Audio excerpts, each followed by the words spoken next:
ਕੀ ਹੈ ਜੀ ਜਿਹੜਾ ਇੰਟਰਸਟਿੰਗ ਕੇਸ ਲਾਸਟ ਵੀਕ ਇਸ ਵੀਕ ਦੇ ਵਿੱਚ ਜਿਹੜਾ ਤੁਹਾਡਾ ਜਿਹੜਾ ਉਹ ਵਾਪਰਿਆ ਹੈਗਾ? ਦੋ ਇੰਟਰਸਟਿੰਗ ਕੇਸ ਹੈ, ਇੱਕ ਵਧੀਆ ਰਿਜ਼ਲਟ ਹੈ, ਇੱਕ ਮਾੜਾ ਰਿਜ਼ਲਟ ਹੈ, ਪਰ ਦੋਨੋਂ ਦੇ ਦੱਸ ਦਿੰਨੇ ਕਿੱਦਾਂ ਵਾ। ਠੀਕ ਹੈ। ਸੋ ਪਹਿਲਾ ਜਿਹੜਾ ਕੇਸ ਸੀਗਾ, ਇੱਕ ਤਾਂ ਹਰਿਆਣੇ ਵਾਲੇ ਦਾ ਅਸਾਈਲਮ ਸੀਗਾ ਬੰਦੇ ਦਾ। ਹੂੰ। ਤੇ ਹਰਿਆਣੇ ਵਾਲੇ ਜਿਹੜੇ ਅਸਾਈਲਮ ਕੇਸ ਹੈ ਇੰਟਰਸਟਿੰਗ ਆ। ਉਹਨਾਂ ਦਾ ਜਿਹੜਾ ਥਿਊਰੀ ਹੈ, ਕੇਸ ਥਿਊਰੀ ਇਹ ਹੈ ਕਿ ਹਰਿਆਣਾ ਵੀ ਇੱਕ ਐਗਰੀਕਲਚਰ ਸਟੇਟ ਆ, ਤੇ ਹਰਿਆਣੇ ਦੇ ਵਿੱਚ ਵੀ ਜਿਹੜੇ ਤੁਹਾਨੂੰ ਪਤਾ ਉਹੀ ਵਾਟਰ ਵਾਲੇ ਮੁੱਦੇ, ਹੋਰ ਕੇਂਦਰ ਸਰਕਾਰ ਨਾਲ ਵੀ ਉਹਨਾਂ ਦੀ ਕਾਫੀ ਝੜਪ ਰਹਿੰਦੀ ਆ ਬੈਕਵਰਡ ਕਲਾਸ ਨੂੰ ਲੈ ਕੇ, ਹੋਰ ਉਹਨਾਂ ਦੇ ਖੱਪ ਪੰਚਾਇਤ ਵਾਲੇ ਵਿਆਹ ਜਿਹੜੇ ਇੰਟਰ ਰਿਲੀਜੀਅਸ ਮੈਰਿਜ ਵਾਲੇ, ਸੋ ਇੱਦਾਂ ਦੇ ਉਹਨਾਂ ਦੇ ਜਿਹੜੇ ਏਰੀਆ ਚੋਂ ਕੇਸ ਜਿਹੜੇ ਨਿਕਲ ਕੇ ਆਉਂਦੇ ਆ, ਤੇ ਪੋਲੀਟੀਕਲ ਓਪੀਨੀਅਨ ਵਾਲੇ ਵੀ ਕਈ ਕੇਸ ਹੈਗੇ ਆ। ਸੋ ਇਸ ਕੇਸ ਦੇ ਵਿੱਚ ਇਨੈਲੋ ਜਿਹੜਾ ਇੰਡੀਅਨ ਨੈਸ਼ਨਲ ਲੋਕ ਦਲ ਪਾਰਟੀ, ਉਹ ਬੰਦੇ ਦਾ ਕੇਸ ਸੀਗਾ। ਠੀਕ ਤੇ ਹੈ। ਬੇਸਿਕਲੀ ਕੇਸ ਜਿਹੜਾ ਹੁੰਦਾ ਉਹ ਜਿਹੜੇ ਇਨੈਲੋ ਵਾਲੇ ਕੇਸ ਜਿਹੜੇ ਹੈਗੇ ਆ, ਉਹਦੇ ਵਿੱਚ ਲੋਕਾਂ ਦਾ ਉਹੀ ਹੈ ਕਿ ਪੋਲੀਟੀਕਲ ਓਪੀਨੀਅਨ ਸਾਡਾ ਇਹ ਆ, ਸਾਡੀ ਪਾਰਟੀ ਇਹ ਕਰਦੀ ਆ, ਤੇ ਵਿਰੋਧੀ ਪਾਰਟੀਆਂ ਜਿਹੜੀਆਂ ਪਸੰਦ ਨਹੀਂ ਕਰਦੀਆਂ, ਤੇ ਜਿਹਦੇ ਕਰਕੇ ਕੀ ਪ੍ਰੋਬਲਮ ਉਹਨਾਂ ਨੂੰ ਆਈ ਸੀ, ਤੇ ਤਾਂ ਕਰਕੇ ਉਹ ਬਾਹਰ ਆ ਜਾਂਦੇ ਆ। ਸੋ ਹੁਣ ਪ੍ਰੋਬਲਮ ਇਹਨਾਂ ਕੇਸਾਂ ਦੇ ਵਿੱਚ ਇਹ ਹੁੰਦੀ ਹੈ ਕਿ ਜਦੋਂ ਤੁਸੀਂ ਪੋਲੀਟੀਕਲ ਓਪੀਨੀਅਨ ਤੇ ਤੁਹਾਡਾ ਕੇਸ ਜਿਹੜਾ ਬੇਸਡ ਆ, ਪਾਰਟੀਬਾਜ਼ੀ ਤੇ ਤੁਹਾਡਾ ਜਿਹੜਾ ਕੇਸ ਬੇਸਡ ਆ, ਉਹਦੇ ਵਿੱਚ ਤੁਹਾਡੇ ਕੋਲ ਹਮੇਸ਼ਾ ਜਿਹੜਾ ਟਾਈਮ ਫੈਕਟਰ ਹੈਗਾ, ਤੁਹਾਨੂੰ ਇਹ ਨਹੀਂ ਪਤਾ ਕਿ ਕੇਸ ਵੇਲੇ ਕਿਹੜੀ ਪਾਰਟੀਆਂ ਦਾ ਆਪਸ 'ਚ ਸਮਝੌਤਾ ਹੋ ਜਾਣਾ, ਕਿਹਦਾ ਗੱਠਜੋੜ ਹੋ ਜਾਣਾ, ਕਿਹਦਾ ਟੁੱਟ ਜਾਣਾ। ਸਹੀ ਸੋ ਗੱਲ। ਇਹ ਕੇਸ ਜਿਹੜੇ ਹੈਗੇ ਇਹ ਹਮੇਸ਼ਾ ਸਿਚੁਏਸ਼ਨ ਤੇ ਡਿਪੈਂਡ ਕਰਦੇ ਆ ਕਿ ਜਦੋਂ ਤੁਸੀਂ ਕੋਰਟ ਦੇ ਵਿੱਚ ਜੱਜ ਦੇ ਮੂਹਰੇ ਜਾਣਾ, ਉਦੋਂ ਤੁਹਾਡੇ ਜਿਹੜੇ ਕੰਟਰੀ ਕੰਡੀਸ਼ਨ ਆਉਣ ਦੇ ਹਾਲਾਤ ਜਿਹੜੇ ਕੀ ਚੱਲਦੇ ਆ। ਤੇ ਇਹ ਵਕੀਲ ਬਦਲ ਕੇ ਆਪਣੇ ਕੋਲ ਬੰਦਾ ਆਇਆ ਸੀਗਾ। ਸੋ ਇਹਦੇ ਵਿੱਚ ਨਾ ਰੀਲੋਕੇਸ਼ਨ ਦਾ ਕਾਫੀ ਵੱਡਾ ਮੁੱਦਾ ਸੀਗਾ। ਸੋ ਆਰਗੂਮੈਂਟ ਸਰਕਾਰ ਦੀ ਇਹ ਸੀਗੀ ਕਿ ਜਿਹੜਾ ਇਹ ਬੰਦਾ ਤੇਰੇ ਕਿਹੜਾ ਮੂੰਹ ਤੇ ਲਿਖਿਆ ਕਿ ਤੂੰ ਨੈਲੋ ਦਾ ਵਰਕਰ ਹੈਗਾ, ਰਾਈਟ? ਤੇ ਇਹ ਜਿਹੜੀ ਤੇਰੀ ਪਾਰਟੀ ਆ, ਇਹ ਕਿਹੜਾ ਹਰੇਕ ਸਟੇਟ ਦੇ ਵਿੱਚ ਮੌਜੂਦ ਹੈ, ਕੋਈ ਨੈਸ਼ਨਲ ਲੈਵਲ ਤਾਂ ਪਾਰਟੀ ਹੈ ਨਹੀਂ। ਸੋ ਜਿੱਦਾਂ ਲੋਕੀ ਕਹਿੰਦੇ ਕਿ ਆਧਾਰ ਕਾਰਡ ਪੈਨ ਕਾਰਡ ਵਾਲੀ ਆਰਗੂਮੈਂਟ ਤੇ ਵੈਸੇ ਹੀ ਚੱਲ, ਉਹਦੇ ਕਰਕੇ ਉਹ ਐਕਚੁਅਲੀ ਆਇਆ ਸੀ, ਤੇ ਉਹਨੂੰ ਥੋੜਾ ਜਿਹਾ ਡਰ ਲੱਗਿਆ ਕਿ ਯਾਰ ਇਹ ਆਧਾਰ ਕਾਰਡ ਪੈਨ ਕਾਰਡ ਤੋਂ ਇਲਾਵਾ ਕੋਈ ਆਰਗੂਮੈਂਟ ਬਣਦੀ ਨਹੀਂ ਪਈ। ਸੋ ਉਹਨੇ ਆਪਣੀ ਆਰਗੂਮੈਂਟ ਸੀਗੀ ਉਹਦੀ ਕਿ ਆਹੀ ਕਿ ਮੈਂ ਆਪਣੇ ਹੱਕਾਂ ਦੀ ਮੰਗ ਕਰੂੰਗਾ, ਉਹੀ ਜਿਹੜਾ ਬਾਕੀਆਂ ਦਾ।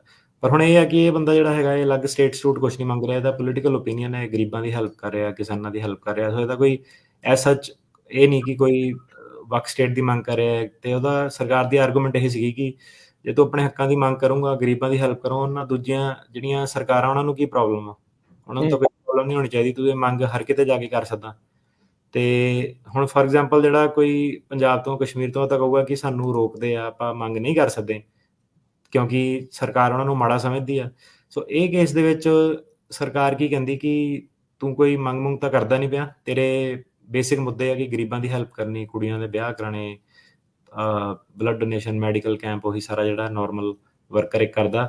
ਤੇ ਸਾਨੂੰ ਨਹੀਂ ਲੱਗਦਾ ਕਿ ਇਹਦੇ ਵਿੱਚ ਕੋਈ ਲੋਕਲ ਪਾਪੂਲੇਸ਼ਨ ਨੂੰ ਜਾਂ ਉਹਨੂੰ ਕਿਸੇ ਵੀ ਕਿਸਮ ਦੀ ਪ੍ਰੋਬਲਮ ਜਿਹੜੀ ਹੋਣੀ ਚਾਹੀਦੀ ਹੈ।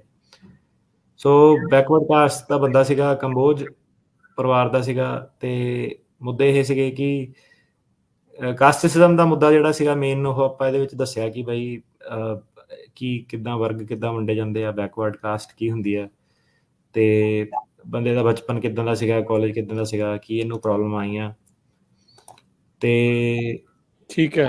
ਆ ਕੇ ਉਹਨੇ ਉਰੇ ਆ ਕੇ ਵੀ ਐਕਟਿਵ ਰਿਹਾ, ਕਿਸਾਨੀ ਅੰਦੋਲਨ 'ਚ ਉਹਨੇ ਪਾਰਟੀਸਪੇਟ ਕੀਤਾ, ਤੇ ਕਿਸਾਨੀ ਅੰਦੋਲਨ ਦੇ ਵਿੱਚ ਜਿਹੜਾ ਪਾਰਟੀਸਪੇਸ਼ਨ ਦੇ ਵਿੱਚ ਉਹਦੀ ਡਾਕੂਮੈਂਟਡ ਸੀਗੀ ਕਿ ਉਹਨੇ ਪੈਸੇ ਪੂਸੇ ਭੇਜੇ ਸਾਰਾ। ਤੇ ਉਹਦਾ ਫਿਰ ਉਹ ਬਣਾਇਆ ਕਿ ਤੂੰ ਬਈ ਕਿਸਾਨੀ ਅੰਦੋਲਨ 'ਚ ਕਿਉਂ ਪਾਰਟੀਸਪੇਟ ਕੀਤਾ, ਕਿਉਂ ਤੈਨੂੰ ਇੰਪੋਰਟੈਂਟ ਆ। ਤੇ ਉਹ ਕਿਸਾਨੀ ਪਰਿਵਾਰ ਤੋਂ ਸੀਗਾ, ਓਬਵੀਅਸਲੀ ਜਿਹੜਾ ਕਿਸਾਨੀ ਪਰਿਵਾਰ ਤੋਂ ਆ ਤਾਂ ਉਹਨੂੰ ਅੰਦੋਲਨ ਵਿੱਚ ਪਾਰਟੀਸਪੇਟ ਕਰਨਾ ਉਹਦੇ ਲਈ ਨਾਰਮਲ ਆ। ਤੇ ਉਹਨੇ ਆਪਣੇ ਫੈਮਿਲੀ ਦਾ ਰੋਲ ਦੱਸਿਆ ਕਿ ਕੀ ਹੈ। ਸੋ ਮੇਨ ਕੀ ਸੀਗਾ ਕਿ ਉਸ ਤੋਂ ਬਾਅਦ ਸਾਡੀ ਜਿਹੜੀ ਬਹਿਸ ਮੂਹ ਸੀਗੀ ਸਰਕਾਰ ਨਾਲ ਡਾਇਰੈਕਟਲੀ ਉਹੀ ਸੀਗੀ ਕਿ ਜਿਹੜੇ ਕਿਸਾਨੀ ਅੰਦੋਲਨ ਆ, ਉਹ ਜਿਹੜੀ ਵੀ ਸਟੇਟ ਤਾਂ ਉਹਨੂੰ ਸਰਕਾਰ ਕੀ ਸਮਝਦੀ ਆ, ਕਿ ਕੀ ਸੋਚਦੀ ਆ।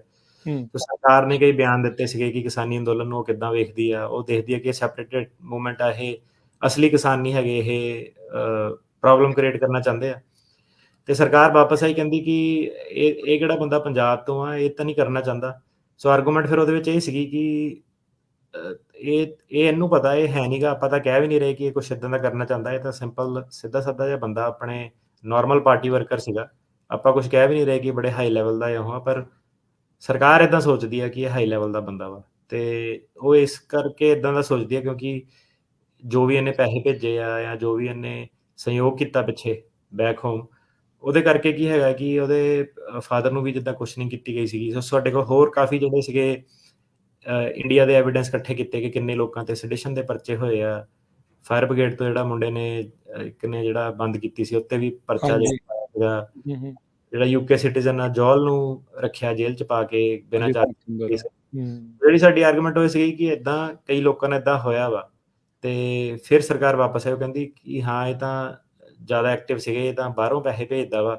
ਤੇ ਸਾਡੀ ਫਿਰ ਆਰਗੂਮੈਂਟ ਇਹ ਸੀਗੀ ਕਿ ਭਾਵੇਂ ਬਾਹਰੋਂ ਹੀ ਪੈਸੇ ਭੇਜਦਾ, ਭਾਵੇਂ ਆਪ ਐਕਟਿਵ ਨਹੀਂ ਸੀਗਾ, ਪਰ ਭਰੋਸਾ ਨਹੀਂ ਕੀਤਾ ਜਾ ਸਕਦਾ ਸਰਕਾਰ ਤੇ, ਕੋਈ ਗਰੰਟੀ ਨਾਲ ਨਹੀਂ ਕਹਿ ਸਕਦਾ ਕਿ ਇਹਨੂੰ ਨਹੀਂ ਫੜੂਗੇ ਤੇ ਇਹਨੂੰ ਫੜ ਸਕਦੇ ਆ। ਸੋ ਉਹਨੇ ਸਵਾਲ ਜਵਾਬ ਪੁੱਛਿਆ ਕਿ ਤੂੰ ਜਦੋਂ ਬਾਹਰ ਆਇਆ ਸੀਗਾ, 에ਅਰਪੋਰਟ ਤੋਂ ਹੀ ਆਇਆ ਸੀਗਾ ਨਾਰਮਲ, ਤੈਨੂੰ ਉਦੋਂ ਨਹੀਂ ਰੋਕਿਆ ਉਹਨਾਂ ਨੇ? ਆਪਾਂ ਕਿਹਾ ਉਦੋਂ ਨਹੀਂ ਰੋਕਿਆ ਕਿਉਂਕਿ ਉਦੋਂ ਅੰਦੋਲਨ 'ਚ ਨਹੀਂ ਇਹਨੇ ਪਾਰਟੀਸਪੇਟ ਕੀਤਾ ਸੀਗਾ, ਉਹ ਤਾਂ ਹੋਇਆ ਹੀ ਜਦੋਂ ਇਹ ਇੱਥੇ ਆਇਆ ਉਸ ਤੋਂ ਬਾਅਦ ਹੋਇਆ। ਸੋ ਜਿਹੜੀਆਂ ਚੀਜ਼ਾਂ ਹੁਣ ਜ਼ਿਆਦਾ ਗੰਭੀਰ ਹੋ ਗਈਆਂ।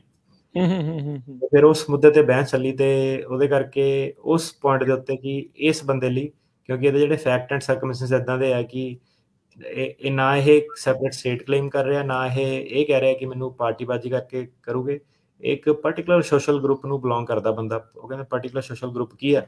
ਪਾਰਟਿਕੂਲਰ ਸੋਸ਼ਲ ਗਰੁੱਪ ਉਹ ਹੈਗਾ ਕਿ ਉਹ ਵਾਲੇ ਬੰਦੇ ਜਿਹੜੇ ਪੋਲੀਟੀਕਲ ਕਾਰਿਆਕਰਤਾ ਸੀਗੇ ਆਪਣੀ ਕੰਟਰੀ ਦੇ ਵਿੱਚ, ਬਾਹਰ ਜਦੋਂ ਆਉਂਦੇ ਆ ਤੇ ਬਾਹਰ ਆ ਕੇ ਵੀ ਆਪਣੀ ਗਤੀਵਿਧੀਆਂ ਜਦੋਂ ਨਹੀਂ ਛੱਡਦੇ, ਜਾਰੀ ਰੱਖਦੇ ਆ, ਤੇ ਜਦੋਂ ਉਹ ਵਾਪਸ ਜਾਂਦੇ ਆ। ਤਾਂ ਪਾਰਟਿਕੂਲਰ ਸੋਸ਼ਲ ਗਰੁੱਪ ਇਹਦਾ ਇਹ ਆ ਕਿ ਜਦੋਂ ਇਹ ਵਾਪਸ ਜਾਂਦੇ ਆ ਤੇ ਉਦੋਂ ਇਹਨਾਂ ਨਾਲ ਧੱਕਾ ਹੋ ਸਕਦਾ।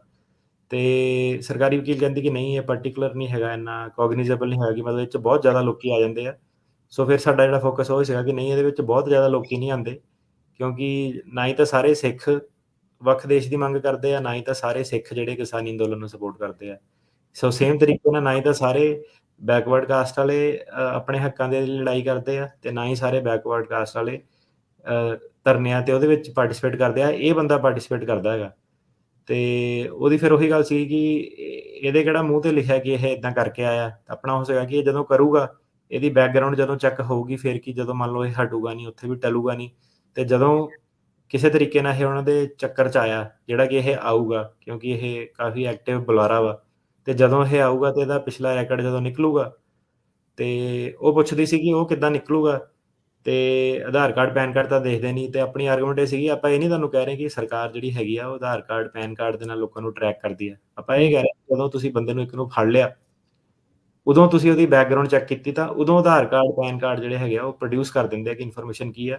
ਸਾਡੀ ਆਰਗੂਮੈਂਟ ਇਹ ਨਹੀਂ ਹੈਗੀ ਕਿ ਆਧਾਰ ਕਾਰਡ ਪੈਨ ਕਾਰਡ ਦੇ ਬੇਸਿਸ ਤੇ ਟਰੈਕ ਕਰੂਗੇ। ਸਾਡੀ ਆਰਗੂਮੈਂਟ ਇਹ ਆ ਕਿ ਜਦੋਂ ਬੰਦੇ ਨੂੰ ਫੜੂਗੇ, ਕਿਉਂ ਫੜੂਗੇ ਆਪਾਂ ਤੁਹਾਨੂੰ ਦੱਸ ਦਿੱਤਾ, ਤੇ ਫਿਰ ਜਦੋਂ ਉਹਦੀ ਬੈਕਗਰਾਉਂਡ ਰਨ ਕਰੂਗੇ ਤਾਂ ਕੀ ਕਿਹੜੀ ਪਾਰਟੀਆਂ ਨੇ ਇਹਨੂੰ ਤੰਗ ਕੀਤਾ, ਕਿਹੜੀ ਪੁਲਿਸ ਨੂੰ ਤੰਗ ਕੀਤਾ, ਉਹ ਸਾਰਾ ਤੁਹਾਡੇ ਸਾਹਮਣੇ ਜਿਹੜਾ ਉਹ ਆ ਜਾਊਗਾ। ਤੇ ਉਸ ਕਰਕੇ ਜਿਹੜਾ ਇਹ ਬੰਦਾ ਵਾ, ਇਹ ਬਾਕੀ ਬੰਦਿਆਂ ਨਾਲੋਂ ਜ਼ਿਆਦਾ ਰਿਸਕ ਤੇ ਹੈਗਾ। ਸੋ ਉਹ ਸੀਗੀ। ਸੋ ਜੱਜ ਕਹਿੰਦਾ ਹਾਂ ਵਧੀਆ ਆਰਗੂਮੈਂਟ ਆ, ਤੇ ਕੇਸ ਉਹਨੇ ਗ੍ਰਾਂਟ ਕਰਤਾ। ਜੀ।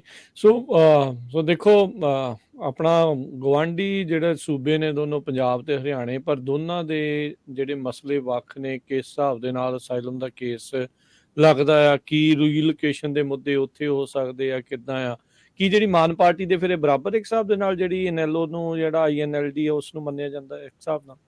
ਮਾਨ ਪਾਰਟੀ ਦੇ ਕੇਸ ਥੋੜੇ ਜਿਹੇ ਸੌਖੇ, ਕਿਉਂਕਿ ਉਹਨਾਂ ਦਾ ਤਾਂ ਸਿੱਧੇ ਹੋ ਗਿਆ ਨਾ ਕਿ ਇੱਕ ਪੋਲੀਟੀਕਲ ਓਪੀਨੀਅਨ ਦਾ ਇੱਕ ਆਲਰੇਡੀ ਬੇਸ ਜਿਹੜਾ ਐਸਟੈਬਲਿਸ਼ ਆ, ਰੀਲੋਕੇਸ਼ਨ ਵਾਲਾ ਬੇਸ ਜਿਹੜਾ ਐਸਟੈਬਲਿਸ਼ ਆ। ਮਾਨ ਪਾਰਟੀ ਦੇ ਵਿੱਚ ਜਿੱਦਾਂ ਦੱਸਿਆ ਕਿ ਉਹੀ ਚੈਲੰਜ ਹੈ ਕਿ ਕੌਣ ਸੱਚ ਕਹਿ ਰਿਹਾ, ਕੌਣ ਝੂਠ ਕਹਿ ਰਿਹਾ। ਮਾਨ ਪਾਰਟੀ 'ਚ ਦੂਜੀ ਪ੍ਰੋਬਲਮ ਇਹ ਹੈ ਕਿ ਮੈਟਰ ਆਫ RKK ਜਿਹੜਾ ਡਿਸਕਸ ਕੀਤਾ ਸੀਗਾ ਕਿ ਉਹ ਕਹਿੰਦੇ ਸਾਰੇ ਕੇਸ ਸੇਮ ਜੇ ਆ, ਤੇ ਕਈ ਜੱਜ ਪਸੰਦ ਨਹੀਂ ਕਰਦੇ ਉਹ ਵਾਲੇ ਕਲੇਮ ਨਾਲ, ਉਹਨਾਂ ਨੂੰ ਲੱਗਦਾ ਕਿ ਇਹ ਝੂਠ ਬੋਲਦੇ ਆ। ਜਿਹੜੇ ਹਰਿਆਣੇ ਵਾਲੇ ਕੇਸ ਆ ਉਹ ਇਹ ਹੈ ਕਿ ਨਾਰਮਲ ਐਕਟਿਵ ਪੋਲੀਟੀਕਲ ਵਰਕਰ ਆ, ਤੇ ਉਹਦੇ ਵਿੱਚ ਆਪਣੀਆਂ ਗਤੀਵਿਧੀਆਂ, ਉਹਦੇ ਵਿੱਚ ਇਹ ਹੈ ਕਿ ਰੀਲੋਕੇਸ਼ਨ ਦੇ ਮੁੱਦੇ ਤੇ ਕੇਸ ਜਿਹੜੇ ਹੈਗੇ ਆ ਉਹ ਥੋੜੇ ਜਿਹੇ ਵੀਕ ਆ, ਕਿਉਂਕਿ ਉਹ ਕਹਿੰਦੇ ਕਿ ਤੁਸੀਂ ਹੋਰ ਪਾਰਟੀ ਕਿਉਂ ਨਹੀਂ ਜੁਆਇਨ ਕਰ ਲੈਂਦੇ ਜਿਹੜੀ ਗਰੀਬਾਂ ਦੀ ਮਦਦ ਕਰਦੀ ਹੈ। ਸੋ ਜਿੱਦਾਂ Mann party for example, maybe ਬੀ ਉਹ ਇਕਲੌਤੀ ਪਾਰਟੀ ਆ ਜਿਹੜੀ ਮੰਗ ਕਰਦੀ ਹੈ ਵੱਖ ਦੇਸ਼ ਦੀ। ਜਿਹੜੇ NLO ਜਿਹੜੀ ਚੀਜ਼ਾਂ ਉਹ ਕਰ ਰਹੀ ਆ, ਉੱਦਾਂ ਦੀ ਜਿਹੜੀ ਤੁਸੀਂ ਗਤੀਵਿਧੀਆਂ, ਸੋਸ਼ਲ ਐਕਟਿਵ ਜਿਹੜੀਆਂ ਗਤੀਵਿਧੀਆਂ ਲੋਕਾਂ ਦੀ ਹੈਲਪ ਵਾਲੀਆਂ, ਤੁਸੀਂ ਬੜੇ ਅਲੱਗ-ਅਲੱਗ ਤਰੀਕੇ ਨਾਲ ਕਰ ਸਕਦੇ ਆ। ਆਪਣੇ ਲੈਵਲ ਤੇ ਵੀ ਕਰ ਸਕਦੇ ਆ, ਨਾਨ ਪ੍ਰੋਫਿਟ ਨਾਲ ਰਲ ਕੇ ਵੀ ਕਰ ਸਕਦੇ ਆ, ਰਿਲੀਜੀਅਸ ਧਾਰਮਿਕ ਅਦਾਰਿਆਂ ਨਾਲ ਵੀ ਕਰ ਸਕਦੇ ਆ। ਸੋ ਉਹ ਚੀਜ਼ ਤੇ ਫਿਰ ਸਾਡੀ ਆਰਗੂਮੈਂਟ ਇਹ ਸੀ ਕਿ ਜਿਹੜਾ ਬੈਕਵਰਡ ਕਲਾਸ ਦਾ ਹੈਗਾ, ਉਹਦਾ ਆਪਾਂ ਡਾਕੂਮੈਂਟ ਕੀਤਾ ਸੀਗਾ ਕਿ ਜਿਹੜਾ ਹਾਈ ਕਾਸਟ ਵਾਲੇ ਲੋਕ ਆ ਉਹ ਬੈਕਵਰਡ ਕਾਸਟ ਨੂੰ ਕਿੱਦਾਂ ਦੇਖਦੇ ਆ, ਕਿ ਉਹਨਾਂ ਨੂੰ ਆਪਣੇ ਨਾਲ ਉੱਠਣ ਬਹਿਣ ਦਿੰਦੇ ਆ ਕਿ ਨਹੀਂ ਦਿੰਦੇ ਆ, ਕਿ ਇੰਨਾ ਸੌਖਾ ਹੈਗਾ ਮੰਦਰਾਂ ਵਗੈਰਾ 'ਚ ਐਕਸੈਸ ਕਰਨਾ ਉਹਦੇ ਲਈ। ਸੋ ਉਹ ਜਿਹੜਾ ਸੀਗਾ ਉਹ ਵੀ ਸਾਡਾ ਇੱਕ ਮੇਨ ਬੇਸਿਸ ਸੀਗਾ ਕਿ ਜਿੱਦਾਂ ਤੁਸੀਂ ਕਹਿ ਰਹੇ ਕਰ ਤਾਂ ਸਕਦਾ, ਪਰ ਇਹ ਬੰਦਾ ਬੈਕਵਰਡ ਕਲਾਸ ਦਾ, ਇਹਨੂੰ ਪ੍ਰੋਬਲਮ ਹੋਣੀ।